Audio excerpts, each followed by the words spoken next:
UKIP spokesperson David Rowland. By sheer coincidence, my question somewhat follows on from some issues raised by Sean Gwenflyn earlier on. In April 2015, the Welsh Assembly passed the Violence Against Women, Domestic Abuse and Sexual Violence Wales Act. This was a laudable piece of legislation designed to protect, in particular, female victims of domestic abuse. As with any piece of legislation, it is incumbent on us, after a period of time, to question its effectiveness. Does the Leader of the House believe the Act is achieving its goals? It's been still early days for the Act. Obviously, we've only just put the new national advisors in place, and I've had several extremely helpful and constructive meetings with them, including a half-day meeting with them where we discussed the range of services that are currently exist in Wales and what needs to be done to get them to work in a more collaborative fashion. And I had the real privilege just this week of attending the launch of the Serenmore Western Bay Consortium, which is embracing that collaborative approach as a result of our new national guidance. So I think the Act is very much coming into its own. We had a slow start, as Sean Gwenflyn alluded to, but I think we're very much there now. We're about to put out our sustainable funding guidance as well. So I think the Act is one that we can very much be proud of and is just starting to make the difference that we expect and want it to make. Well, I thank the Leader of the House for a comprehensive answer, but the figures with regard to sexual violence and domestic abuse do not make good reading.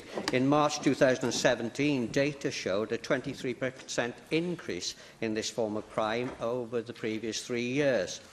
Even given the fact that people are more readily reporting such incidents, it still shows worrying trends. However, what is far more worrying is the lack of funding for interventions once a victim has taken the often courageous step of leaving the home where domestic abuse has been perpetrated, sometimes over many years. Figures show that 47% of such victims were turned away from refuges due to lack of accommodation.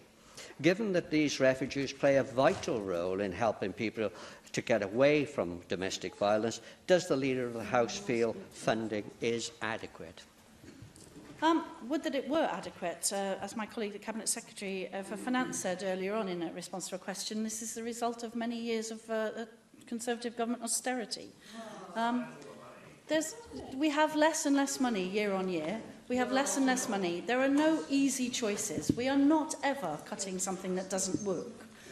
All of these services are vital. We are not in a position. I cannot say that the funding is adequate. It quite clearly isn't. And after the large number of cuts that we've sustained year on year, it's no surprise.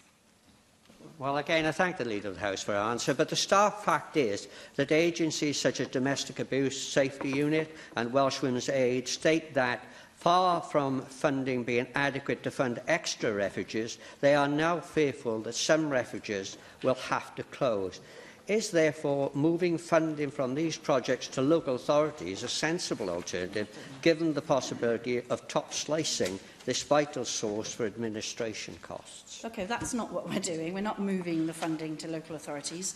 What we're doing is we have a coordinated regional approach to funding these services. And as I said in a previous answer, this is about ensuring that services are provided properly and adequately across all of Wales, to all of the women of Wales, and don't depend on a postcode lottery of any description. So we will be doing, as part of our rapid review, an analysis of why and where those services are and whether they're adequate to their task. We are also looking to make sure that we cover off all the other issues as well. So there is an issue about survivors, there is an issue about protection of people who are fleeing immediate domestic violence, but there's a huge issue around training, around prevention and around perpetrator issues as well, which are also have to be addressed as part of this agenda. So we've had 70,000 people so far have taken our awareness-raising e-learning, and we're rolling out our Ask and Act training for frontline professionals. And I was very privileged to visit the fire service recently, who are the first white ribbon fire service in the UK, and see for myself their Ask and Act training for all of their frontline professionals, because prevention is the real answer to this, although I absolutely accept that we must provide services for people in immediate danger of harm as well.